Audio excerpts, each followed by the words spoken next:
Alors, que dire de ce do? C'est un do fatigué, pour moi, qui n'est pas dans la bonne tonalité.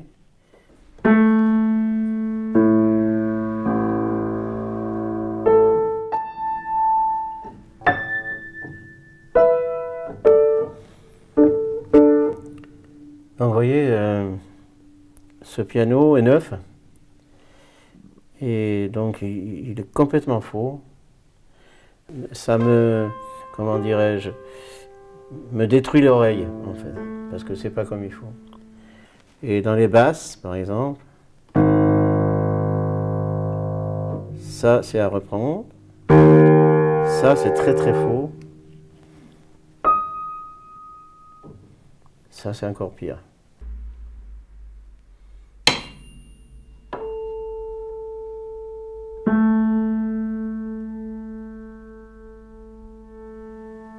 Donc si je fais le La du piano qui correspond au diapason, le La du piano est trop bas.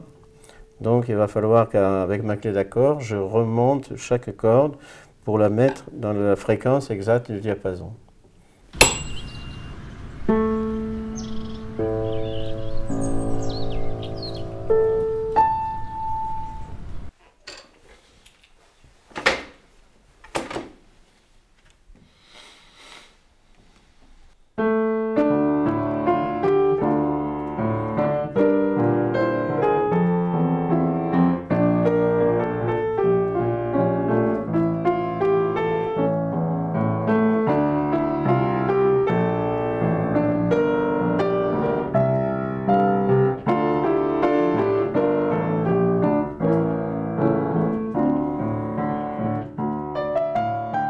Mes parents, quand j'étais enfant, ont constaté que j'aimais bien la musique. Donc ils m'ont fait faire du piano à partir de l'âge de 6 ans et demi. Le premier contact avec le piano, moi j'ai jamais été trop grand et c'était un monument pour moi, déjà. Et après, de découvrir les notes, s'asseoir, faire des notes, c'était assez excitant pour un enfant, quoi. C'est physique, c'est-à-dire qu'on va appuyer sur des notes qui vont rendre des sons, et ça, ça me plaisait relativement. Alors quand j'ai commencé à faire du piano, je faisais 1h30 par jour, tous les jours. Et on m'a inscrit au conservatoire. Le conservatoire, à l'époque, était les jeudis après-midi et tout le dimanche matin. Pour un enfant, c'est relativement difficile quand même. Et moi, mes copains me disaient, ouais, alors tu fais du piano, tu veux pas venir avec nous? Ben oui, mais après, il faut le faire, c'est tout, quoi. Parce qu'on a des objectifs, hein. Donc, les objectifs qui sont des morceaux à travailler, et il faut y arriver, et ça demande beaucoup d'abnégation. Je n'ai pas fait de la musique pour être pianiste. J'ai fait de la musique d'abord pour me faire plaisir, parce qu'on doit être égoïste, certainement même. Mais j'ai pas fait de la musique de dire je vais être un grand pianiste, pas du tout, non, non. Non. Je travaillais à mi-temps dans des magasins de musique en faisant des démonstrations de piano pour me payer mes études. Et dans ces magasins de musique, j'ai connu ce qu'on appelle des facteurs de piano. C'est-à-dire des gens qui étaient là pour régler, pour accorder, etc. Et ça, j'ai découvert aussi. Et puis moi, j'étais assez manuel, j'aimais bien travailler de mes mains. Donc ça m'a fait prendre conscience que plutôt de continuer en tant que pianiste ou faire autre chose, je préférerais peut-être m'obliquer là-dessus. Et c'est ce que j'ai fait.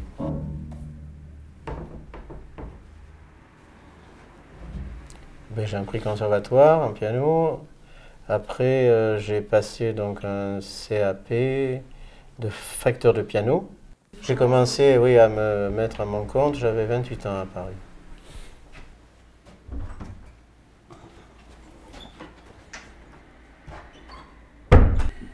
Donc voilà le matériel nécessaire pour un accordeur de piano. La première chose, la plus importante, ce sont les diapasons. Alors ici, il y a deux styles de diapasons à des fréquences différentes qui sont importantes suivant les demandes des musiciens. Avec les diapasons, on a les clés d'accord, bien sûr, qui sont nécessaires pour accorder, pour remonter les chevilles ou les desserrer ou les serrer, avec différents types de clés d'accord, suivant les besoins de certains pianos. Voilà, avec le manche. Après, on a les coins d'accord qui permettent d'isoler les notes et de se consacrer qu'à une seule corde pour pouvoir l'accorder. Et ça, ce sont des étouffoirs, en fait. C'est comme si on étouffait des isolateurs de notes pour les pianos droits, pour les pianos à queue.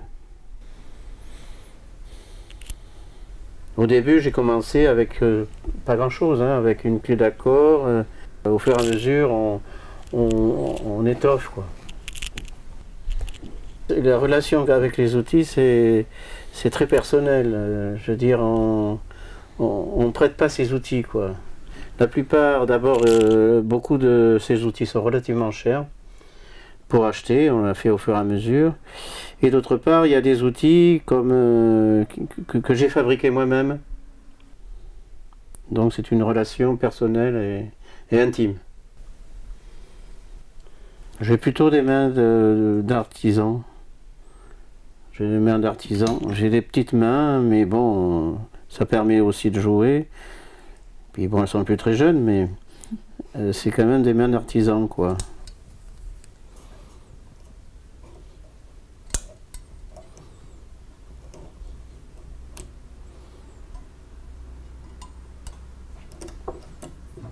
Et c'est une relation affective avec les pianos. Moi, je me vois mal sans piano, quoi, autour de moi. C'est une relation intime, un peu.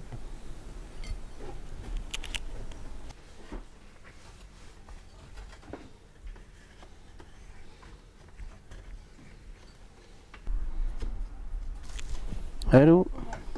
Ouais, Jean-Louis, c'est Martial. Ah, bonjour Martial. Comment vas-tu? Très bien, et toi? Ouais, ça va, ça va. Ouais.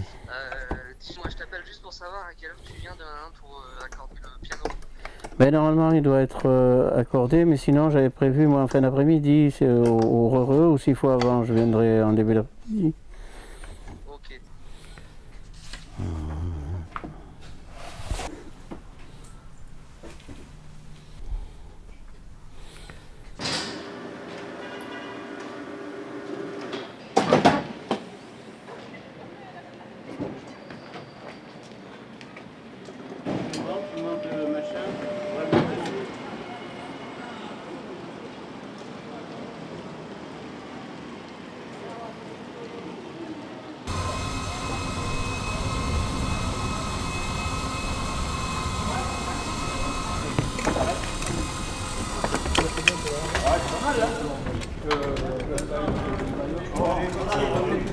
Ouais, on va mettre de côté, on va passer de l'égomètre. Je pense qu'il a parlé.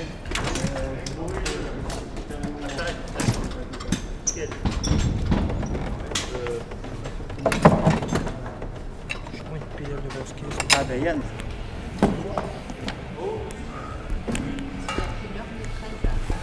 Oui, c'est tout.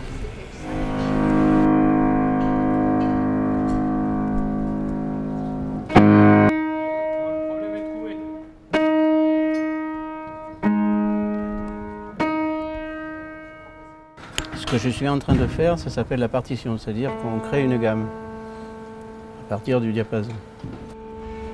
Alors la première des qualités, c'est d'avoir de l'oreille. Ensuite, c'est la patience. La troisième des qualités, c'est la persévérance. C'est-à-dire que c'est très difficile et très long à arriver vraiment à être un accordeur correct. Et la quatrième des qualités, c'est l'humilité. Parce qu'on arrive, on n'est jamais satisfait de soi-même. Voilà.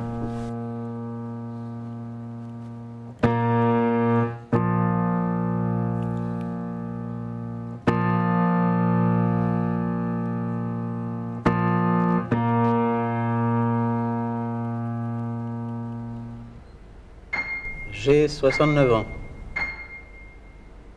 J'envisage de prendre ma retraite vers les 80 ans par là. Il n'y a pas beaucoup de monde qui font ce métier-là. Il y a très peu de personnes. Donc on est très sollicité. Et je me dois plus ou moins, tant que j'ai la santé, hein, je parle, ça c'est important aussi, je me dois d'essayer d'assurer ce qu'ont besoin les gens, c'est-à-dire louer des pianos pour des concerts. En fait, on travaille dans l'ombre pour que les gens aient la lumière.